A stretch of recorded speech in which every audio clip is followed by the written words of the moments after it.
यह जी कृष्णमूर्ति की बॉम्बे, वर्तमान मुंबई में वर्ष 1977 में हुई 4 सार्वजनिक वार्ताओं में से दूसरी वार्ता है। इस वार्ता में जी कृष्णमूर्ति श्रोताओं को सतही स्तर पर किसी विचारधारा या तकनीक का अनुसरण करने को नहीं, बल्कि सीधे अपने जीवन की गहराई में उतरने का आमंत्रण देते हैं। यह अन्वेषण, विश्लेषण या निष्कर्ष निकालने का नहीं है, बल्कि सतत जागरूकता और निरीक्षण का है। वे स्पष्ट करते हैं कि जो देखा जा रहा है वह देखने वाले से अलग नहीं है। उनका यह कथन संपूर्ण मानवीय द्वैत की नींव को हिला देने वाला है।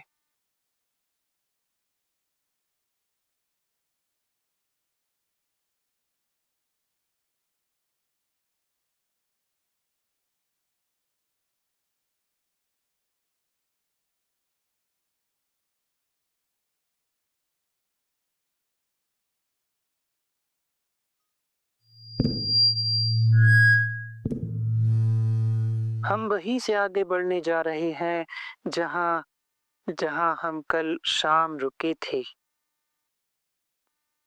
हम कल यह कह रहे थे कि यह सभा, ये एकत्र होना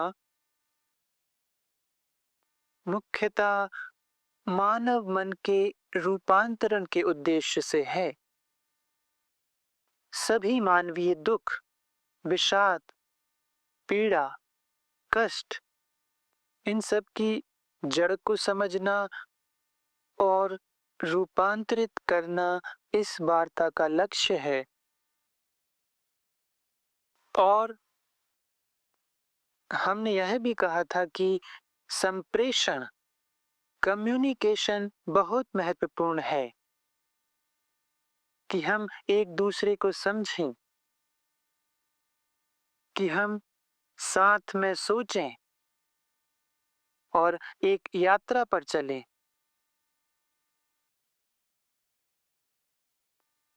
एक खोज जिसमें हम अपनी चेतना, अपनी संपूर्ण व्यवहार, राजनीतिक, धार्मिक, आर्थिक और आधुनिक जीवन की समस्त गतिविधियों को साथ में देखें। और हमने कल यही भी कहा था कि सुनने की कला सीखना कितना आवश्यक है। यह कोई आसान चीज नहीं है, यह एक कठिन कला है, क्योंकि हम शायद ही कभी पूरी तरह प्रसन्नता से, सहजता से सुनते हैं। हम जो कुछ भी सुनते हैं उसे अपने पूर्व निष्कर्षों, विश्वासों, भय आदि के माध्यम से छानते हैं। लेकिन यदि कोई पूरी गंभीरता, संपूर्ण देखभाल और स्नेह के साथ सुनता है, तो वह अपने आप में एक बहुत बड़ा चमत्कार है। क्योंकि मुझे लगता है जब कोई पूरी तरह से सुनता है और किसी बात की सत्यता को पूरी तरह देखता है, तो फिर आपको कुछ और करने की आवश्यकता नहीं होती।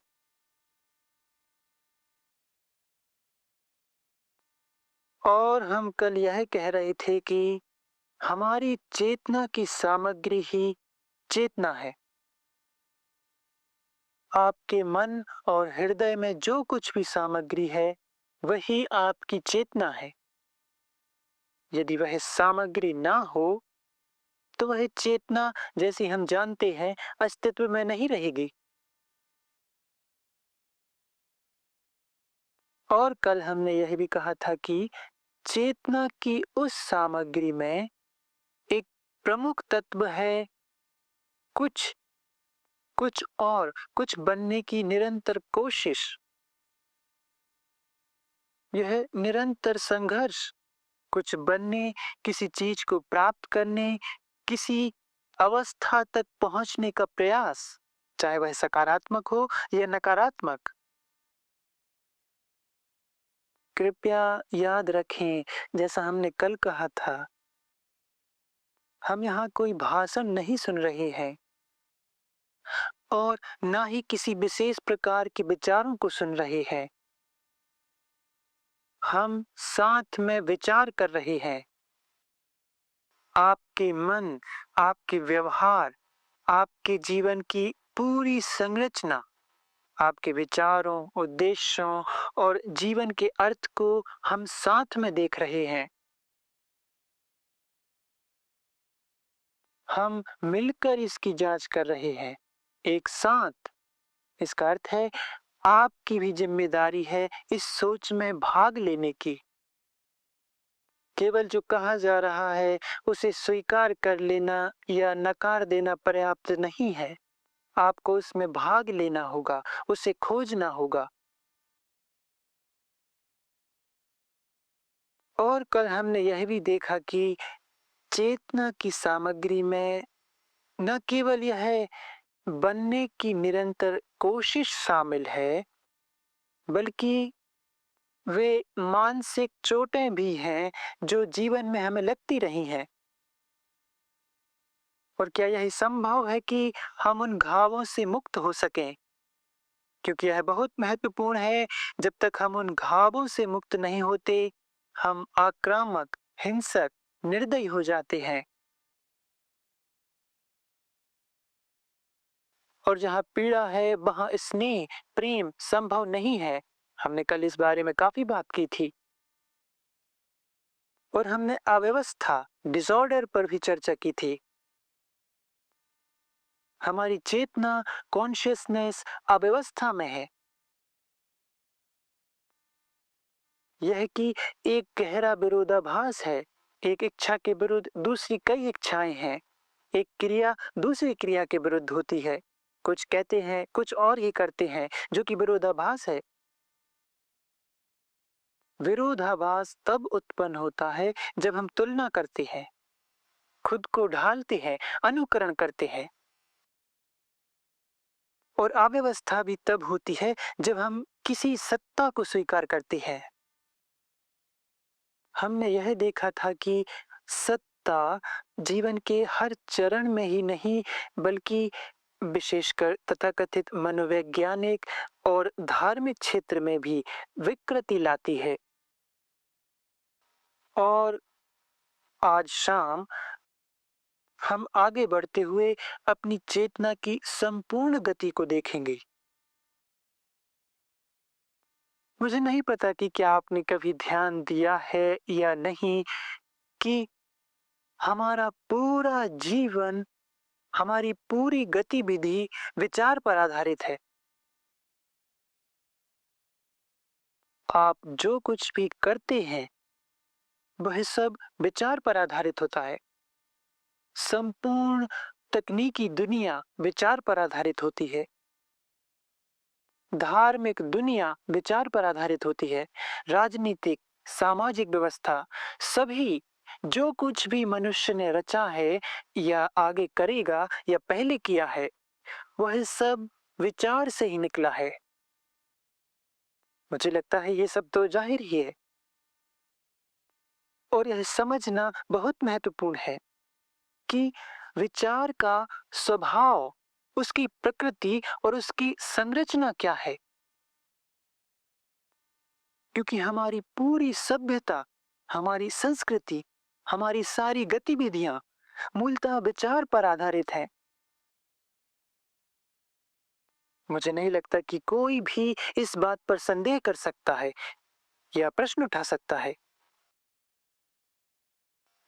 चाहे वह वास्तुकला हो, संगीत हो, सब कुछ न केवल भाषाई रूप में, बल्कि तकनीकी प्रगति, ईश्वर, मंदिर, मस्जिदें, चर्च, सभी कर्मकांड, पूजा, ये सब विचार पर आधारित है। इसलिए यह समझना बहुत आवश्यक है कि विचार का स्वभाव क्या है। आप सोचने से, थिंकिंग से क्या समझते हैं? और क्यों सोचना इतना अत्यंत महत्वपूर्ण बन गया है जीवन में। और हम कल यह भी बात कर रहे थे, यदि आपको याद हो, समय का प्रश्न, जिसमें निरंतरता है वह समय है, जिसमें अंत है वहां समय नहीं है। समय का अर्थ है गति, यहां से वहां तक गति करना, जो है उससे जो होना चाहिए की ओर बढ़ना, आदर्श की ओर। और यह सब मांग करता है समय की, न केवल घड़ी के अनुसार कालानुक्रमिक समय, बल्कि मनोवैज्ञानिक समय भी, जो है और जो होना चाहिए के बीच की मानसिक गति। हमने कल इसके बारे में थोड़ा संक्षेप में देखा था और आज हम इसमें थोड़ा और गहराई से जाएंगे। तो यह बहुत महत्वपूर्ण है कि हम समझें सोचने की या विचार की प्रकृति क्या है, जिस पर हमारी सारी गतिविधियां आधारित हैं। दोनों कल्पनात्मक मन के द्वारा गढ़ी हुई और पौराणिक, ये सब विचार पर आधारित है। विचार सीमित है। विचार असीम की कल्पना कर सकता है, लेकिन वह कल्पना भी विचार का ही उत्पाद होती है। विचार, यह विचार बना सकता है कि कोई अमाप्य, कोई शाश्वत है, लेकिन वह अब भी विचार की ही उपज है। विचार ने कभी यह नहीं जाना कि वह सीमित है, कि वह जो कुछ भी करता है वह खंडित होता है। और इसलिए हमें एक साथ मिलकर यह जांच करनी होगी, विचार क्या है, क्यों विचार जीवन में इतना अत्यधिक महत्वपूर्ण बन गया है। क्या विचार हमारी मानवीय समस्याओं को सुलझा सकता है? क्या ध्यान में विचार का कोई स्थान है? क्या प्रेम, स्नेह में विचार का कोई स्थान है? और स्पष्ट रूप से यह देखा जा सकता है, अधिकतर लोगों के लिए विचार ही उनके जीवन की नींव है। हमें यह समझना ही होगा कि क्या वह सीमित है, और यदि वह सीमित है तो वह जो भी करता है वह खंडित होगा, और इसी तरह इसकी पूरी संरचना।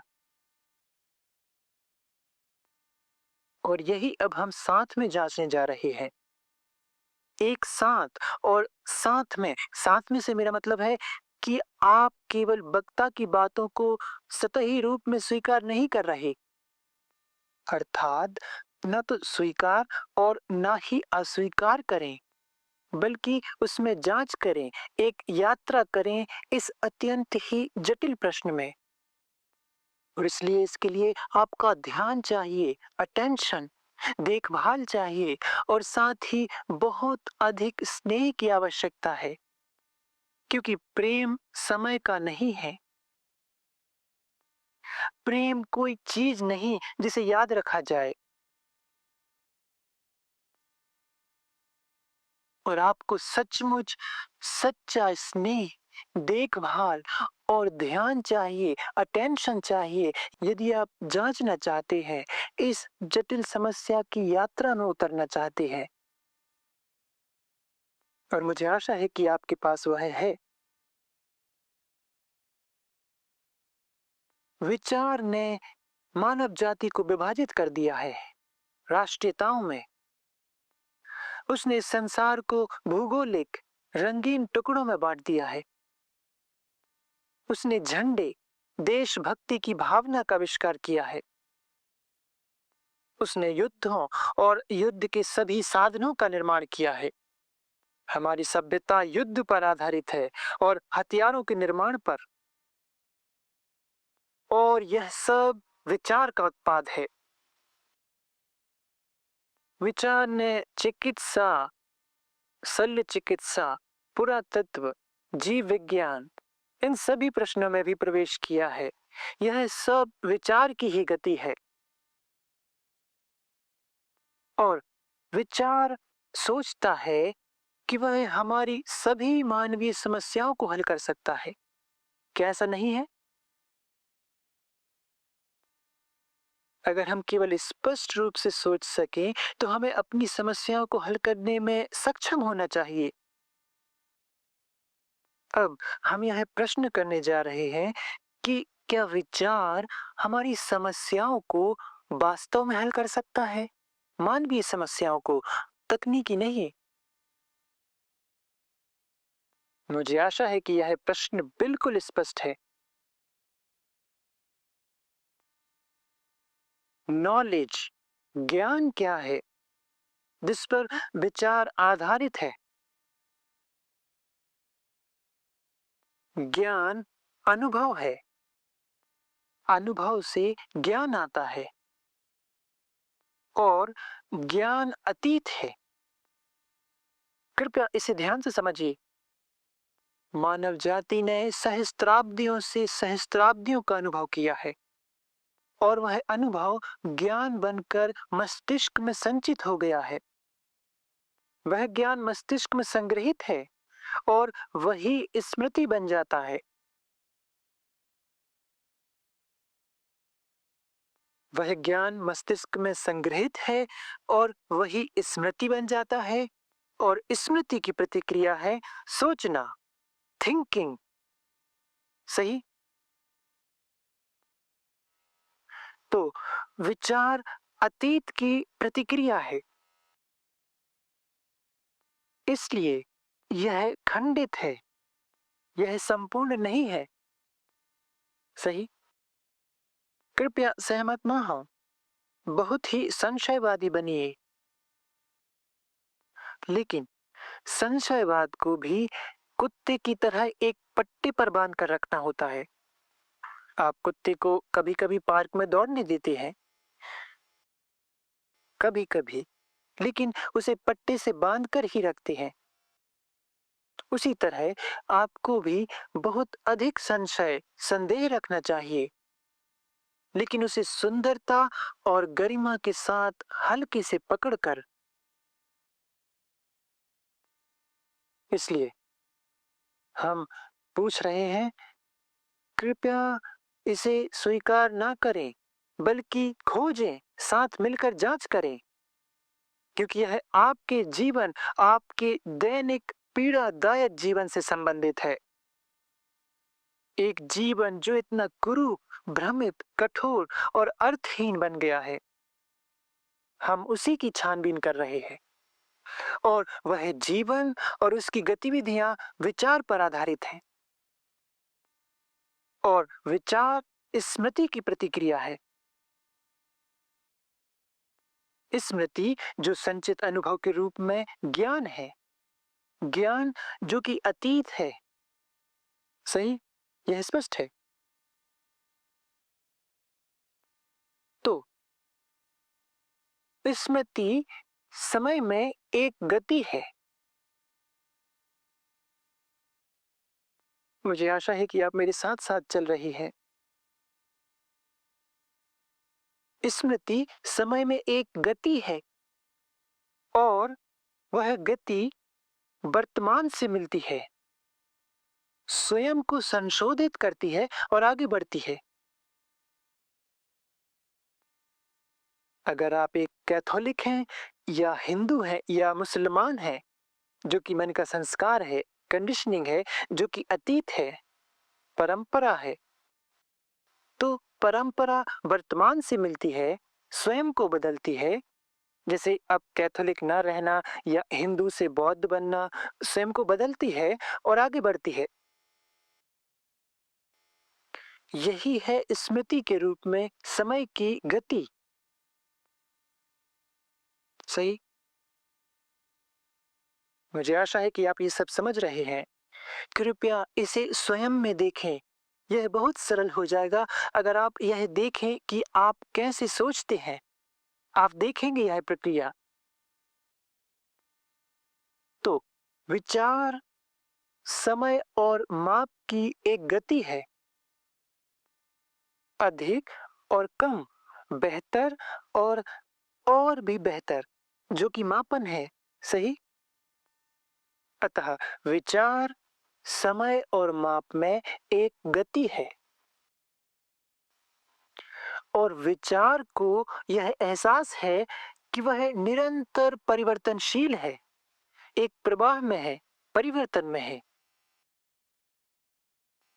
आप एक दिन एक बात सोचते हैं, फिर उसे बदलते हैं या परिवर्तित करते हैं या दूसरी सोच में चले जाते हैं। तो विचार का निरंतर परिवर्तन होता रहता है।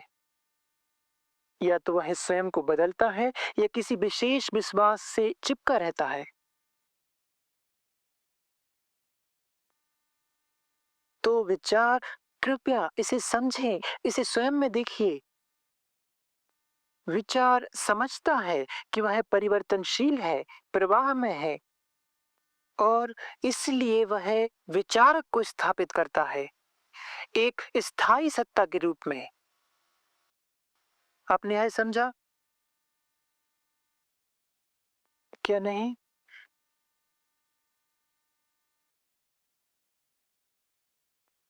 क्या आपने यह नहीं देखा कि एक विचारक है?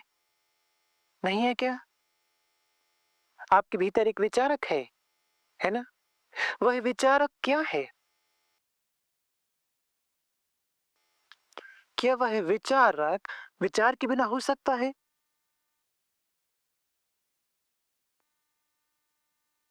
विचार ने ही विचारक को रचा है, क्योंकि विचार को यह एहसास है कि उसकी प्रकृति परिवर्तनशील है, वह सीमित है और इसलिए वह विचारक को रचता है, कुछ ऐसा रचता है जो स्थायी हो, स्थिर हो, सुरक्षित हो। मैं हूं, मुझे होना ही चाहिए। तो विचारक वह स्थायी सत्ता बन जाता है जिसे विचार ने रचा है, क्योंकि विचार को लगता है कि वह बदलता जा रहा है, तो उसे कुछ स्थायी, स्थिर और सुरक्षित चाहिए। क्या आप समझे? क्या मैं जारी रखूं?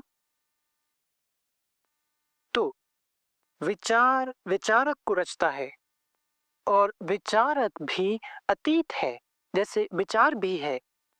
और आप समझे, दोनों अनुभव और ज्ञान का परिणाम है, लेकिन विचार ने विचारक को रचा है, जो अपने आप को स्थायी सत्ता का दर्जा देता है। सही है। जिससे विचारक और विचार के बीच एक विभाजन बन जाता है। सही। और इसलिए विचारक हमेशा प्रयास करता है कि वह विचार को नियंत्रित करे, उसे आकार दे।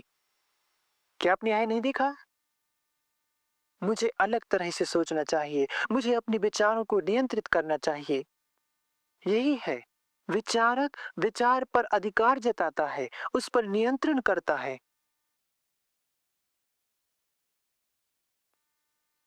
क्या यह सब बिल्कुल स्पष्ट हो रहा है? क्या हम एक दूसरे के साथ चल रहे हैं?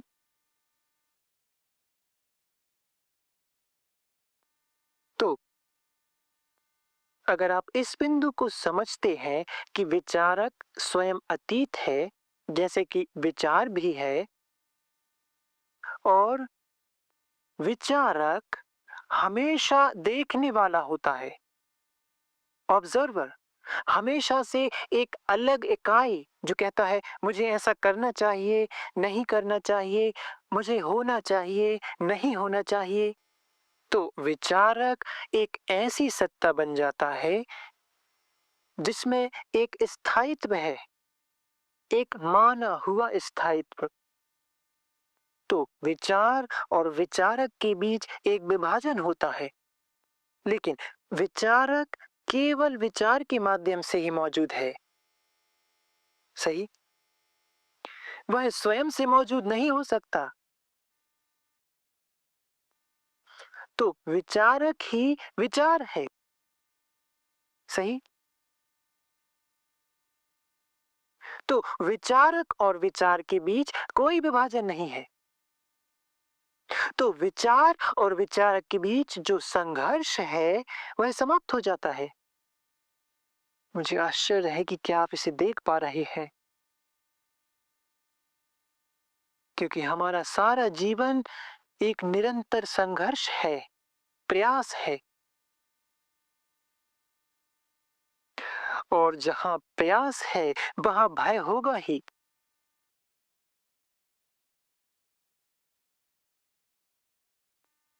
तो विचार ही विचारक है, लेकिन उसने विचारक को स्वयं से कुछ अलग बना दिया है। समझे आप? इसलिए विचारक ही विचार है।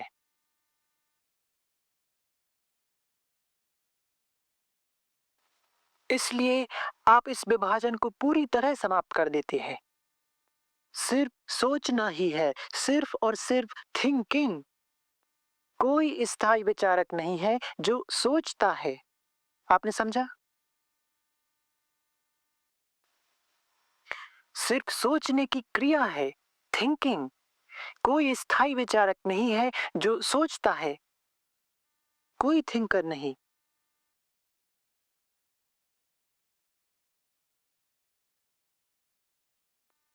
तो और हमारी सारी संरचना, हमारी सारी गतिविधि सोचने पर, थिंकिंग पर आधारित है। और सोच, थिंकिंग खंडित है, और इसलिए उसकी सारी गतिविधि खंडित होगी ही। और इन खंडों को विचार के माध्यम से एकीकृत नहीं किया जा सकता। विचार के द्वारा खंडों का कोई एकीकरण नहीं हो सकता। आप समझे?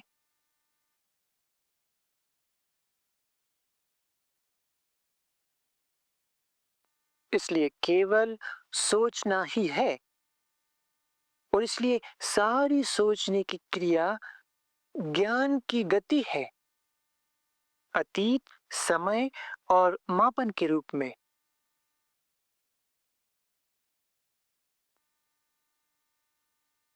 और विचार ने ही वह सब कुछ रचा है जो मनुष्य ने किया है। उसकी अर्थव्यवस्था, उसके युद्ध, उसका धर्म, उसकी विधियां, उसकी प्रार्थनाएं, उसके छोटे छोटे देवी देवता, सब कुछ।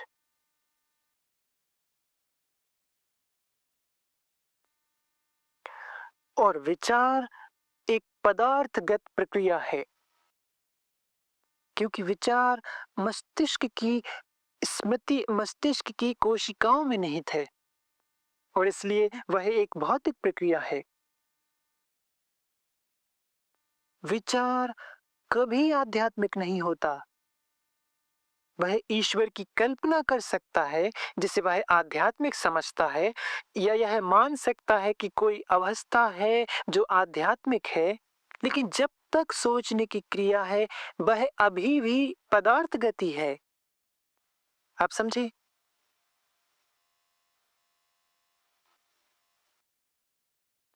तो हमारी चेतना की सामग्री, उसका कंटेंट विचार की उपज है।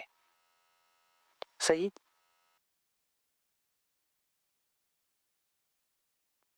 जैसा कि हमने कहा, बनने की इच्छा, बचपन से मिले असंख्य आघात जो किसी ने झेले, और ये आघात, जैसा कि हमने कल कहा था, केवल तभी मिटाए जा सकते हैं जब आपके भीतर स्वयं की कोई छवि ना हो, अर्थात आपकी कोई छवि ना हो। हमने इस विषय में विस्तार से बात की थी, अब मैं उसमें नहीं जाऊंगा। और ये भी कि विचार ने ही यह अव्यवस्था रची है। सही? वही अव्यवस्था जिसमें हम जी रहे हैं। हमारे जीवन का विखंडन व्यापारी, धार्मिक व्यक्ति, राजनेता, विशेषज्ञ, ये सभी विचार की उपज है, एक खंडित गतिविधि। तो चेतना की जो सामग्री है, जो भी कंटेंट है, वह विचार की उपज है, समय में, माप और गति के रूप में। सही?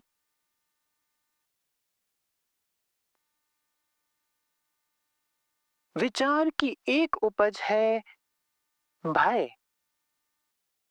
अगर आप अपनी चेतना में देखें तो वहां भय है, चाहे आप इसके प्रति सचेत हो या नहीं, लेकिन भय है। और अब हम साथ मिलकर यह पता लगाएंगे कि क्या यह संभव है कि भय का अंत हो, ना कि भय को साहस में बदल देना, क्योंकि साहस भी भय का ही एक रूप है। तो क्या भय का अंत संभव है?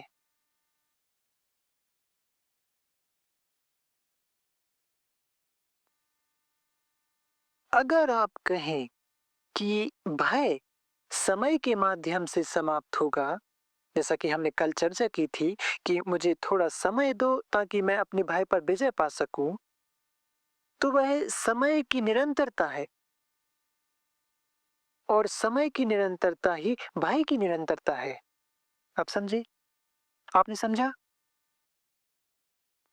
तो हम इस प्रश्न में प्रवेश करने जा रहे हैं कि क्या भय का अंत संभव है, न कि इसे किसी और चीज में बदल देना। सही? अब हम साथ मिलकर भय की इस संपूर्ण प्रकृति को जांचने जा रहे हैं। आपके भीतर भय है। आप इसका मतलब समझते हैं? आपको अपने भीतर के भय को सामने लाना होगा। नौकरी को खोने का भय, अपनी पत्नी या पति का किसी और को देखने का भय, ईर्ष्या, जलन, डर, कुछ ना पाने का डर, कुछ ना बनने का डर, किसी के द्वारा अपनाए ना जाने का डर और किसी के द्वारा अपनाने की चाह और ना अपनाने का भय। जो आप चाहते हैं उसे प्राप्त ना कर पाने का भय। ये सब, क्या आप ये सब समझ रहे हैं? चाहे ना जाने का भय, प्रेम ना किया जाना, उसका भय। आपको उस भय के बारे में कुछ भी नहीं पता है ना, क्योंकि इस देश में यहाँ प्रेम नहीं है। यहाँ भक्ति तो बहुत है, लेकिन प्रेम नहीं। किसी के प्रति भक्ति आपकी अपनी चाह की, आपकी अपनी मांग की अभिव्यक्ति है। मतलब यह है कि किसी व्यक्ति के प्रति आपकी भक्ति वास्तव में आपकी अपने स्वयं के प्रति भक्ति है। आप इस बात को समझ गए? जब आप अपने गुरु की भक्ति करते हैं, उनके चरण छूते हैं, आशा करता हूं कि वे सच हो। जब आप उनके चरण छूते हैं, तब आप उस छवि को छू रहे होते हैं जो आपने स्वयं के लिए उस गुरु की बनाई है। अतः आप अपने ही चरण छू रहे हैं और उसे आप भक्ति कहते हैं, जो प्रेम नहीं है।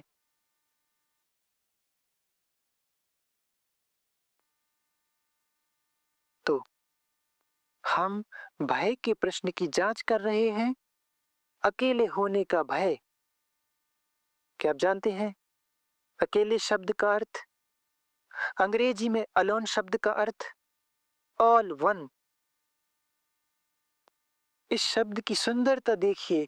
अलोन मतलब ऑल वन, सभी एक। लेकिन हम उस अकेलेपन से डरते हैं।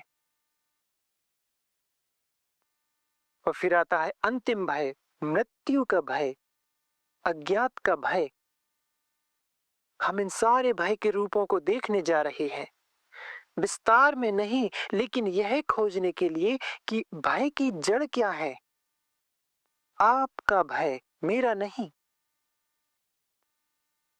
क्योंकि यदि आप भय का अंत नहीं कर सकते तो आप अंधकार में जीते हैं। निरंतर भय और सिकुड़न के साथ और आप मृत प्राय हो जाते हैं। आप अपने भगवान से डरते हैं, आप अपने पड़ोसी से डरते हैं, आप अपने पति या पत्नी से डरते हैं। तो भय की जड़ क्या है? और क्या भय पूरी तरह समाप्त हो सकता है, इस तरह कि वह कभी वापस ना आए? आप समझी?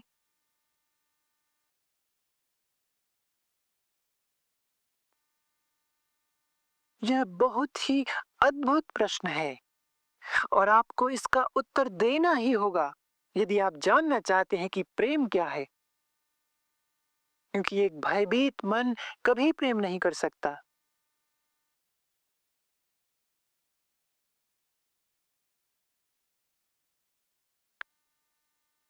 तो भय की जड़ क्या है?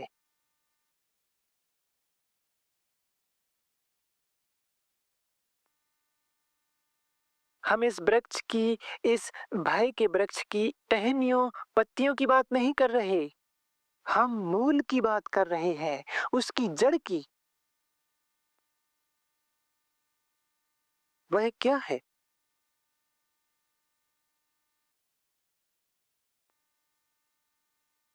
क्या आपने कभी देखा है भय तब समाप्त हो जाता है जब समय नहीं होता।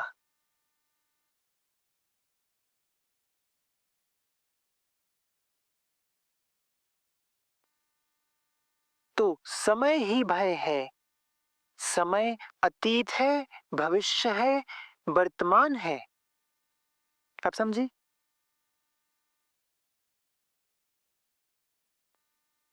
हुँ?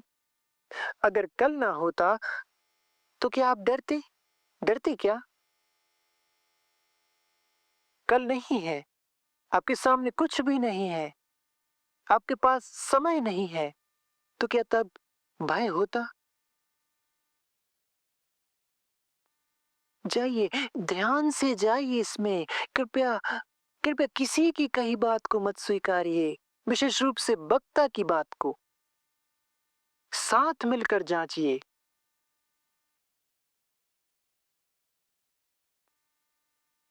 क्योंकि जो मनुष्य भय में जीता है, वह पहले ही मरा हुआ है।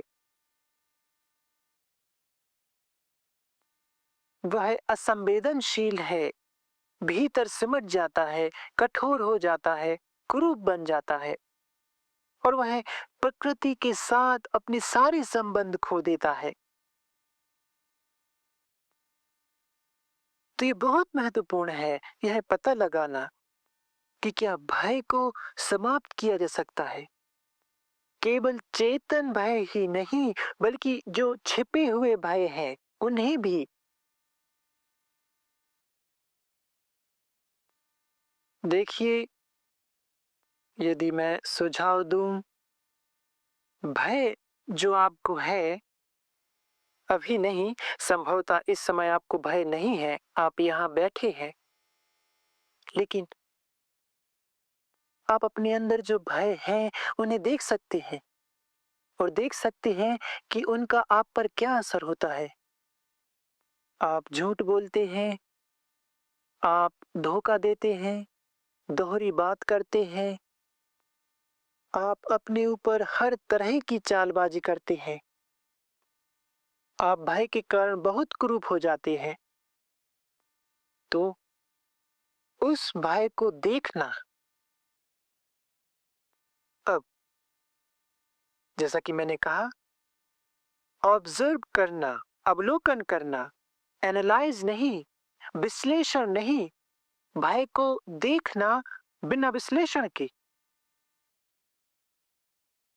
क्योंकि विश्लेषण में द्वैत होता है, विश्लेषक और जो विश्लेषित किया जा रहा है, पर विश्लेषक ही विश्लेषित है। तो यह बहुत महत्वपूर्ण हो जाता है कि आप भय का अवलोकन कैसे करते हैं। क्या भय शब्द है?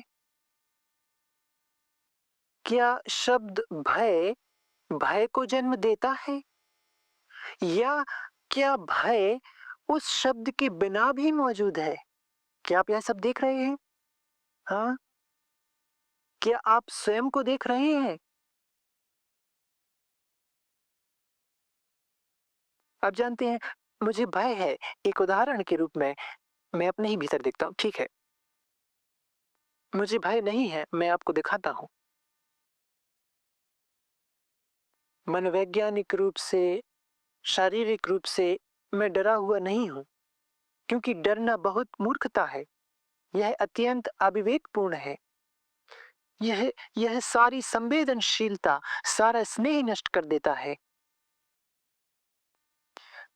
तो ठीक है, फिर भी मैं इसमें प्रवेश करता हूँ। मैं डरता हूँ। किस बात का डर? डर इस बात का कि कुछ मेरे पास नहीं होगा। इस बात का डर कि मैं निश्चित ना हो सकूंगा। मैं जीवन में हर चीज के बारे में निश्चितता चाहता हूँ। अपने विश्वासों के बारे में निश्चिंतता, अपने ईश्वर के बारे में, अपने पद के बारे में। आप समझ रहे हैं? नहीं, मैं निश्चितता चाहता हूँ। और मैं देखता हूँ कि मेरे चारों ओर हर चीज अनिश्चित है। सब कुछ गति में है। परिवर्तन हो रहा है। सही, परिवर्तन। लेकिन मैं चाहता हूं कि मैं निश्चित रहूं। मैं सुरक्षा चाहता हूं, विश्वास में, अपने भगवान में, अपने बैंक अकाउंट में, और भी इसी तरह। मैं सुरक्षा चाहता हूं।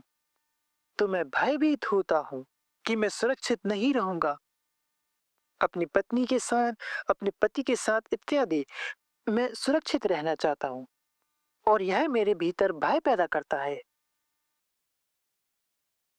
अब मैं इस भय को कैसे देखता हूँ, कैसे ऑब्जर्व करता हूँ?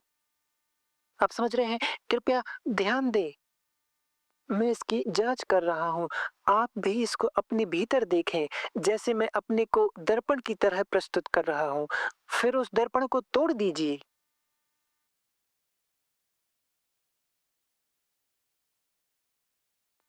तो मैं भयभीत हूँ। मैं कहता हूँ, यह भय क्या है? मुझे पता है कि डर है, यह एहसास है, शंका, घबराहट। यह भय क्या है? क्या यह क्या यह किसी बीते हुए अनुभव की? कृपया सावधानी से सुने। क्या यह किसी पुराने अनुभव की पुनः पहचान है? सही, आप समझे? मैं अतीत में पहले भी डर चुका हूं, और वह एक स्मृति बन गया है। और जब वह डर दोबारा उत्पन्न होता है, मैं कहता हूं, मैं इसे पहचानता हूं। सही। तो क्या भय पहचानने की प्रक्रिया है? आप समझ रहे हैं ये सब? मैं विश्लेषण नहीं कर रहा, एनालाइज नहीं कर रहा, मैं बस देख रहा हूं। भय, क्या भय उठता है क्योंकि मैंने उस शब्द का प्रयोग किया, भय? और क्या वह भावना उस शब्द के बिना भी मौजूद है? और आखिर क्यों मन, मस्तिष्क एक नई प्रतिक्रिया को पहचानता है और उसे भय कहता है? आप समझे? आप समझे? क्या आप यह सब देख पा रहे हैं? जो है, मेरे लिए अत्यंत आवश्यक हो जाता है कि मेरा मन भय से मुक्त हो। और यदि मुझे समय बिल्कुल भी ना दिया जाए, तो क्या भय होगा? तो क्या भय समय है? कल क्या हो सकता है? या जो अतीत में हुआ है वह कल फिर हो सकता है। तो क्या भय समय की गति है? क्या भय विचार की गति है ना? यदि भय विचार की गति है, तो क्या बिना विचार के हस्तक्षेप के भय का कोई जागरण या संवेदना, वह अनुभूति संभव है? क्या आप समझे? क्या आप मेरा प्रश्न समझ रहे हैं सर? हमने कहा कि मूलतः विचार ही है और भय विचार की गति पर आधारित है। विचार की गति ही समय है। समय वह है जो था, जो है और जो होना चाहिए या जो हो सकता है। मैं इस बात से डरता हूं कि अतीत अपने आप को भविष्य में प्रक्षेपित करेगा, प्रोजेक्ट करेगा और इसलिए मैं लगातार भय में जी रहा हूं। क्या आप समझे? तब मैं अपने आप से पूछता हूं, क्या यह गति खत्म हो सकती है और आगे ना बढ़े? ठीक है, यह तभी खत्म हो सकती है जब अतीत वर्तमान से मिलकर और वही थम जाए और उसे आगे जारी ना रहने दे।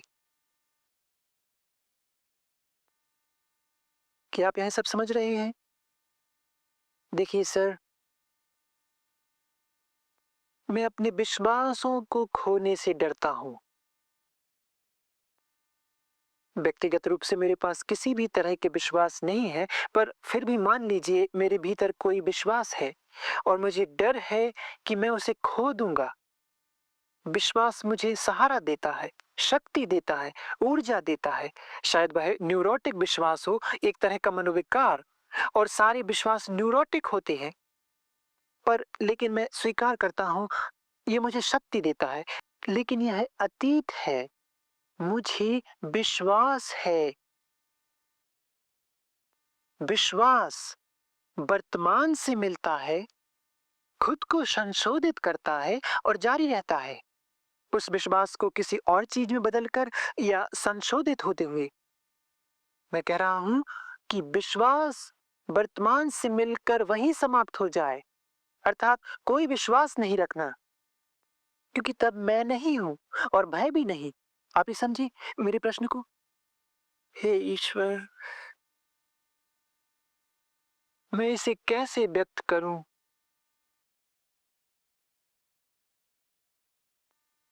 सर, तो देखिए, अपने संबंधों पर ध्यान दीजिए। ठीक है, मैं इसे ही लेता हूं।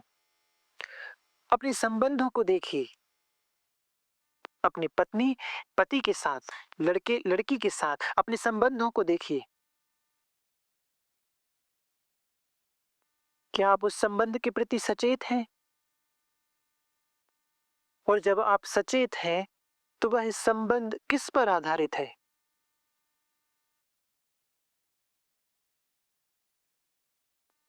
वास्तविक बनिए सर, कल्पनाओं में मत रहिए, रोमांटिक मत बनिए, वास्तविक बनिए। वह संबंध किस पर आधारित है? काम वासना पर, आराम पर, किसी पर निर्भरता पर, किसी से लगाव पर? सही। इन सब का अर्थ यह है कि वह संबंध उस व्यक्ति के प्रति आपकी बनाई हुई छवि पर आधारित है और उस व्यक्ति द्वारा आपके प्रति बनाई हुई छवि पर आधारित है। सही। छवि, एक इमेज। क्या आप यह सब समझ रहे हैं? क्या आप मेरे साथ ऐसा कर रहे हैं? क्या आपने अपनी पत्नी पति या अपने लड़के लड़की के बारे में कोई छवि नहीं बनाई? आपने समय के साथ वह छवि बना ली है। यह एक दिन में भी बन सकती है या 10 साल 15 साल में भी। पर समय के साथ आपने उसकी एक छवि तैयार कर ली है। इसलिए संबंध वास्तव में इन दोनों छवियों के बीच का संबंध है, सही?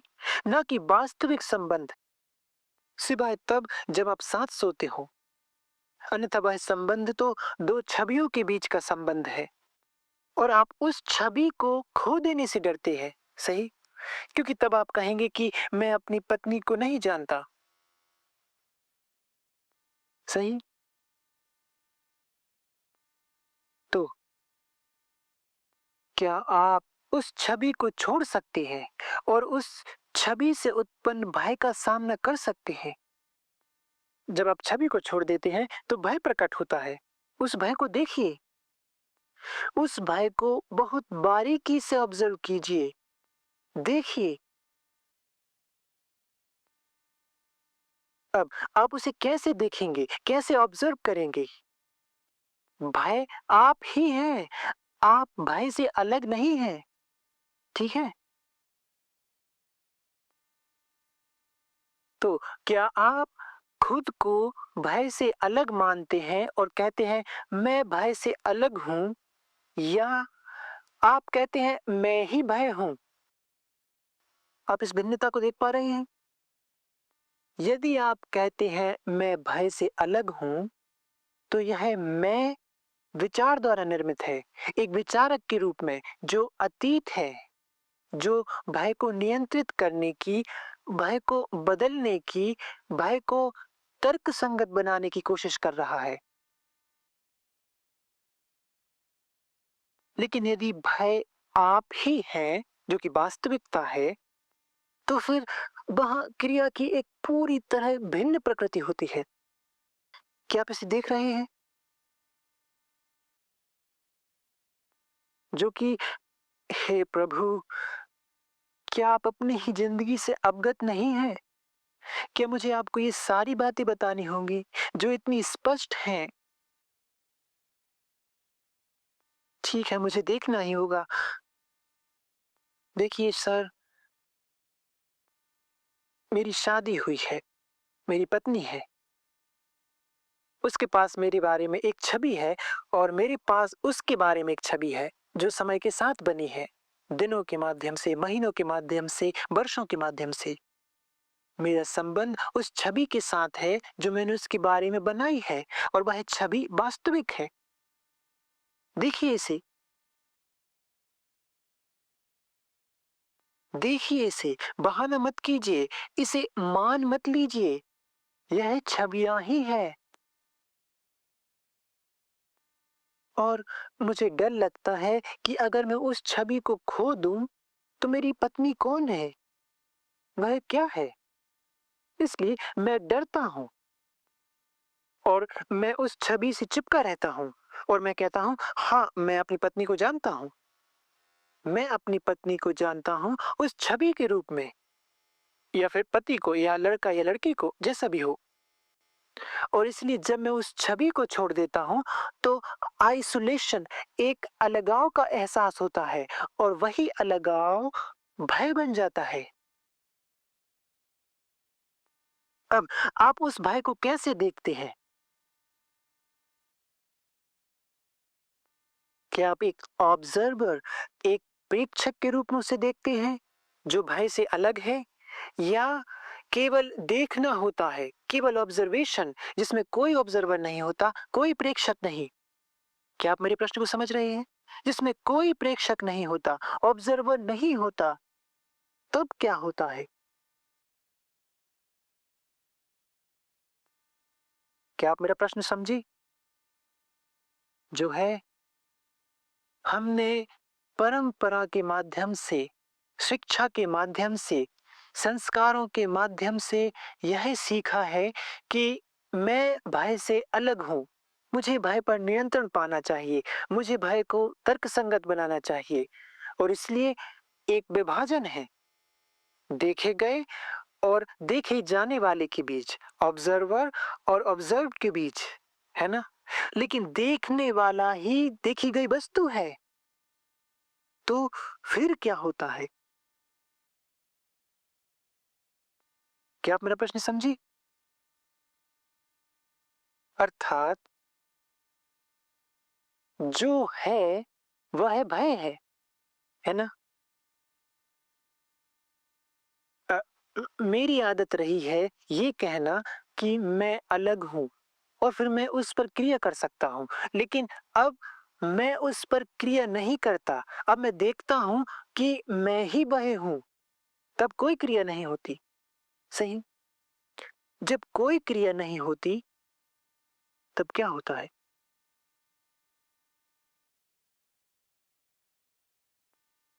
भय नहीं होता। क्या आप समझे? समझे ना? तो हमारी चेतना की सामग्री में से एक भय है और हम बात कर रहे हैं भय के अंत की, चेतना की उस सामग्री के अंत की, क्योंकि यह पूरी तरह से आवश्यक है, अन्यथा हम एक दूसरे को नष्ट कर देंगे। राष्ट्रीयता के माध्यम से, युद्ध के माध्यम से, हर प्रकार की भयावह चीजों के माध्यम से जो मनुष्य की प्रतीक्षा कर रही हैं। और दूसरा कारक है सुख की खोज। सही? हमारी चेतना में केवल कुछ होने और बनने की निरंतर कोशिश ही नहीं है, बल्कि अनिश्चितता है, अव्यवस्था है। और संबंधों के प्रश्न में जहां विभाजन है वहां संघर्ष होना ही है। पति और पत्नी के बीच विभाजन में लगातार संघर्ष है। क्या आप अपनी पत्नी से नहीं झगड़ते या पति से अंतहीन झगड़ा नहीं करते? क्योंकि आपके पास ये दो छवियां हैं, इसलिए वास्तव में आप उनसे जुड़े नहीं हैं। आप अपनी पत्नी को बिल्कुल नहीं देखते। आप उसे उस छवि के माध्यम से देखते हैं जो आपने उसके बारे में बनाई है या जो उसने आपके बारे में बनाई है। तो यह आपकी चेतना का हिस्सा है और इसलिए उसमें अव्यवस्था है। और हमने कहा कि चेतना का एक हिस्सा भय है।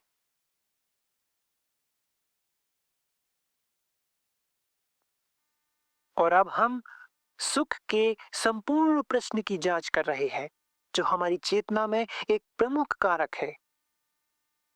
केवल यौन सुख ही नहीं, बल्कि किसी पर अपने हक का सुख, कुछ होने का सुख, कुछ बनने का सुख, स्वामित्व का सुख, अधिकार का सुख। क्या आपने यह देखा है? वह सुख जो आपको किसी और के बारे में थोड़ा सा जानने से मिलता है। क्या आपने यह नहीं देखा? हम्म? एक आदमी को सुख मिलता है जब वह सोचता है कि वह नौकरशाही में थोड़ा सा ऊंचा है। लोगों पर हावी होने का सुख, है ना सर? क्या आपने यह सब खुद से स्वयं में देखा है? तो और इस चेतना में एक प्रमुख कारक है सुख की निरंतर खोज। भगवान के नाम पर, शांति के नाम पर, राष्ट्रीयता के नाम पर, जो कुछ भी आप सोच सकते हैं उसके नाम पर सुख की खोज। अब प्रश्न यह है, सुख में क्या गलत है और सुख क्या है? सुख क्या है, इसकी जांच करने के लिए आपको इस प्रश्न में जाना होगा कि इच्छा क्या है। सही? चलिए सर, कृपया, हे भगवान, सो मत जाइए, यह आपका जीवन है। उसका दुख, भ्रम, कुरूपता, इसमें कोई प्रेम नहीं है। यह आपका जीवन है जिसके बारे में हम बात कर रहे हैं। आप सुख को तलाश रहे हैं और उसे समझने के लिए, अस्वीकार करने के लिए नहीं, बल्कि उसकी गहराई और अर्थ को समझने के लिए, जो कि पूर्णता भिन्न है एंजॉयमेंट से, आनंद से। आनंद पूरी तरह भिन्न है जॉय से, उससे जो अकारण है। इसलिए हम जांच कर रहे हैं कि सुख क्या है। सुख को समझने के लिए आपको इच्छा की गति को समझना ही होगा।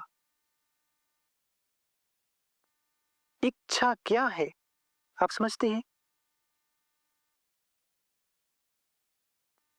इच्छा क्या है? डिजायर क्या है? आप बहुत सी चीजों की इच्छा रखते हैं, क्या नहीं रखते? शक्ति, पद, नई साड़ी, नई नौकरी, बेहतर गुरु। ओ सर, आप हंसते हैं, भगवान के लिए मत हंसिए, यह आपकी जिंदगी है, इसका सामना कीजिए। हंसकर आप इसे दूर करने की कोशिश कर रहे हैं। तो इच्छा क्या है, जिसके खिलाफ सभी धर्मों ने कहा है कि इच्छा मत रखो, इसे नियंत्रित करो ईश्वर के नाम पर, शांति के नाम पर, या जो भी हो। सही। तो अपने आप को अनुशासित करो, कोई इच्छा मत रखो। किसी स्त्री को मत देखो, प्रकृति को मत देखो, एक सुंदर शाम की सुंदरता को मत देखो।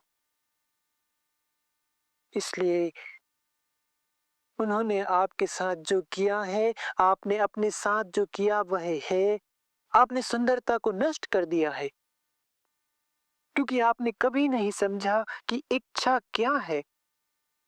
और इसे हम एक साथ जांचने जा रहे हैं। आपकी इच्छा कि यह कैसे उत्पन्न होती है, यह नहीं कि इसे कैसे नियंत्रित किया जाए।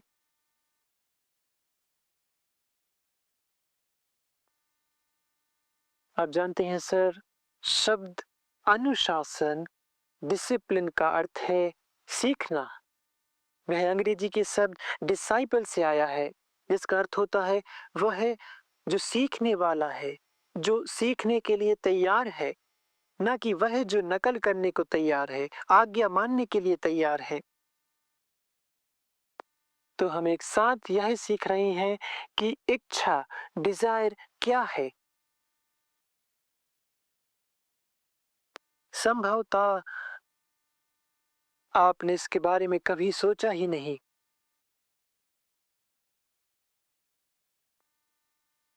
आपने इच्छा के बारे में जो कुछ भी सीखा है वह है या तो उसे पूरा करना, या उसे नियंत्रित करना, या दबाना, या उसे पार कर जाना। यदि आपको किसी चीज की इच्छा होती है तो आप जाकर उसे पा लेते हैं।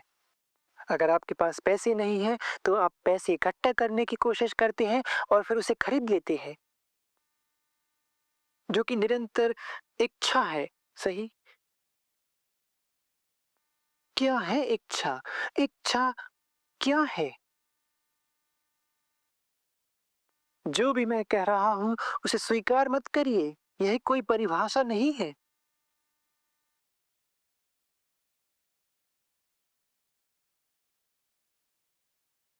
यह एक खोज है। जब आप जब आप किसी चीज को परिभाषित कर देते हैं तो आपने पहले ही उसे खोजना बंद कर दिया होता है। जब आपने इच्छा के बारे में कोई निष्कर्ष निकाल लिया, तब आपने उसकी जांच रोक दी, उसकी पूर्णता, उसके अर्थ और उसके महत्व की जांच बंद कर दी। तो हम विश्लेषण नहीं कर रहे हैं, हम कोई निष्कर्ष नहीं निकाल रहे हैं, हम कोई परिभाषा नहीं दे रहे ताकि आप उसे स्वीकार कर लें या अस्वीकार कर दें। हम इसकी जांच कर रहे हैं, हम इसे देख रहे हैं। इच्छा क्या है?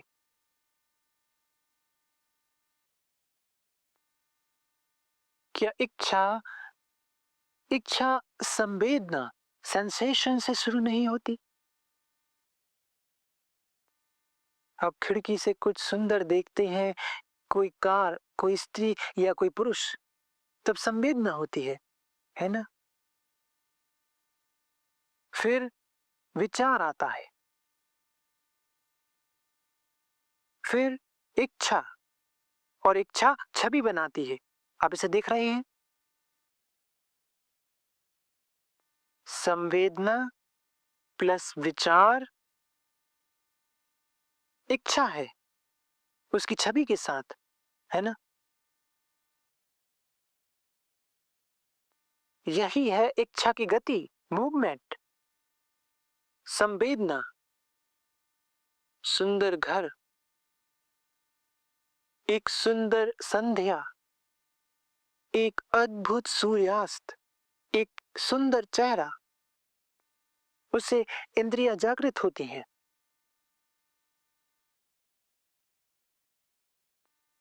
ध्यान से सुनिए।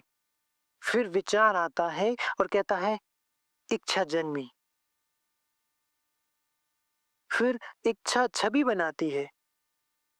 मुझे चाहिए, यह सुंदर है, मुझे यह चाहिए। आप समझे, यह सब कुछ।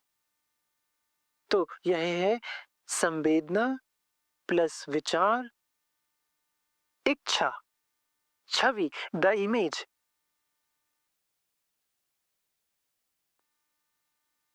प्रश्न यह है कि संवेदना हो सकती है बिना विचार के हस्तक्षेप के। इसलिए कोई इच्छा की गति नहीं, रखने या ना रखने की कोई गति नहीं। आप समझे मैं क्या कह रहा हूं? आप, हे भगवान, क्या आपने कभी इनमें से कुछ भी अपने जीवन में किया है? सर, तो आप एक सुंदर कार को देखते हैं। मुझे डर है इस देश में शायद सुंदर कारें नहीं हैं। एक सुंदर कार को देखिए। देखने मात्र से संवेदना शुरू होती है, नहीं क्या? फिर विचार आता है और कहता है इसे पाना कितना अच्छा होगा। यही है इच्छा का जन्म। सही। छवि बन जाती है, इमेज बन जाती है। आप खुद को कार में बैठे हुए देखते हैं, उसे चलाते हुए देखते हैं। पूरी गति, संवेदनाएं, विचार, इच्छा, छवि और उस छवि की पूर्ति। अब कृपया सुनिए। उस कार को देखना जो कि संवेदना है और वहीं रोक देना, विचार को बीच में ना आने देना। क्या आप समझ गए? मुझे आश्चर्य है कि क्या आप इसे समझ पाए हैं। इस तरह से देखना इच्छा को, जो लोगों के लिए बेहद असहनीय चीज बन गई है। हमने अपनी इच्छाओं को गुणा कर दिया है। यही उपभोक्तावाद, कंज्यूमरिज्म है ना? और समाज और सभ्यताएं उपभोक्तावाद पर आधारित हैं। ज्यादा और ज्यादा और ज्यादा। तो इसे समझने के लिए बिना किसी नियंत्रण करने के प्रयास के संवेदना की पूरी गति को देखना, फिर विचार का आना, फिर इच्छा का, फिर कल्पना और फिर स्वामित्व की भावना और सब कुछ जो इससे जुड़ा है।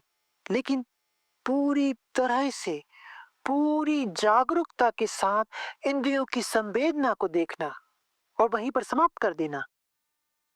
क्या आप समझे? तब आप पाएंगे कि जब जब आपकी सारी इंद्रियां पूरी तरह जागरूक होती हैं, अगर आपने कभी ऐसा किया है, पूरी इंद्रिय जागरूकता के साथ किसी चीज को देखना, एक कार को देखना, अपनी पत्नी या पति को देखना, सूर्यास्त को देखना, या कुछ अत्यंत सुंदर जैसे कोई पर्वत, ग्लेशियर, झीलें या पत्तों में चलती हवा को देखना, इन सब को देखना जो सभी संवेदना है, और वहीं पर समाप्त कर देना। जब आप किसी चीज को अपनी सारी इंद्रियों से देखते हैं तो वहां कोई इच्छा नहीं होती, क्योंकि तब वहां विचार नहीं होता। जैसे ही विचार अस्तित्व में आता है, संवेदना में प्रवेश करता है, इच्छा की पूरी जटिलता उत्पन्न होती है।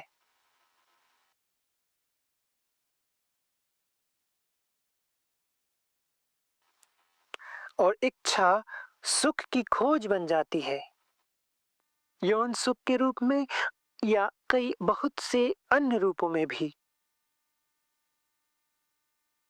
तो वहाँ सुख की खोज है, आनंद है, एन्जॉयमेंट है। और जब आनंद होता है तो उस आनंद के बारे में सोचना उसे सुख बना देता है। क्या आप यह सब समझ रहे हैं?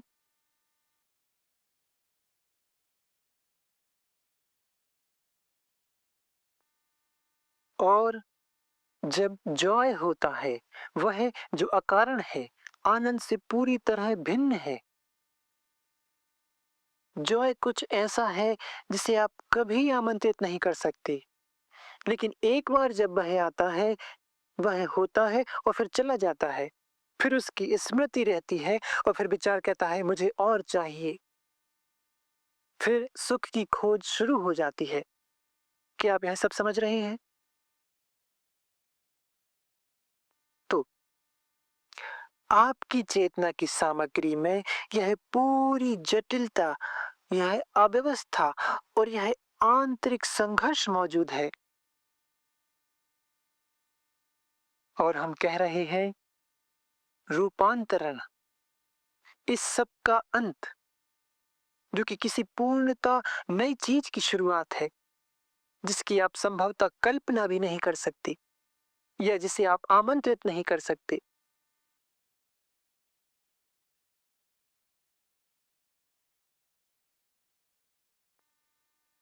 तो हम मृत्यु, प्रेम, करुणा और ध्यान क्या है, न कि ध्यान कैसे करें, उस पर भी जाएंगे।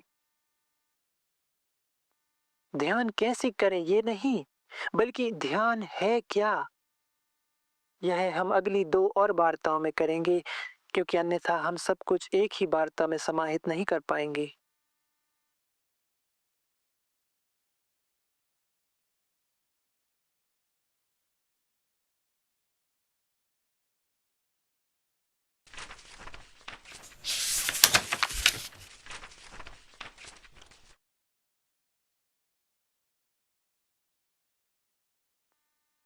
आप भय को कैसे देखते हैं? क्या आप यह कहते हैं कि आप भय से अलग हैं, या आप यह देखते हैं कि आप ही भय हैं?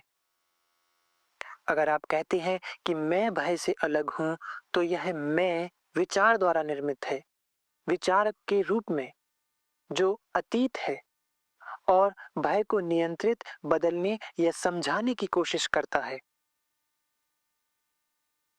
लेकिन अगर आप यह देखते हैं कि आप ही भय हैं, तो एक पूर्णतः नई क्रिया का स्वरूप उत्पन्न होता है।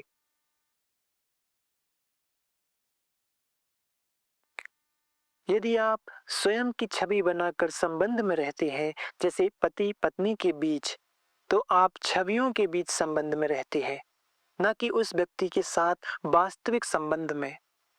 और उस छवि के खो जाने का भय ही अलगाव की भावना को जन्म देता है। हम परंपरा से कहते आए हैं, मैं भय से अलग हूँ और मुझे भय पर काबू पाना है। लेकिन वास्तविकता यह है कि देखने वाला ही देखी जा रही वस्तु है, और यही देखना पूरी संरचना को बदल देता है। फिर कृष्णमूर्ति गहराई से इच्छा की प्रकृति की जांच करते हैं। इच्छा कहाँ से आती है? क्या यह संवेदना, सेंसेशन से शुरू होती है? जब हम कुछ सुंदर देखते हैं, फिर विचार आता है, छवि बनाता है, और वह छवि इच्छा का रूप ले लेती है। इसी प्रक्रिया से उपभोक्तावाद, सत्ता की लालसा और सुख की निरंतर खोज पैदा होती है।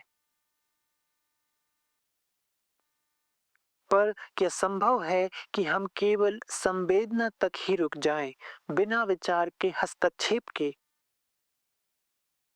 जब सभी इंद्रियां पूर्ण रूप से जागरूक होती हैं और विचार हस्तक्षेप नहीं करता, तब कोई इच्छा नहीं होती।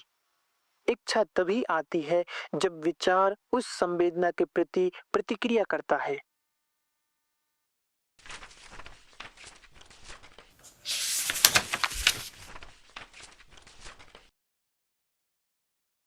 मैं और भय के बीच कोई वास्तविक अंतर नहीं है।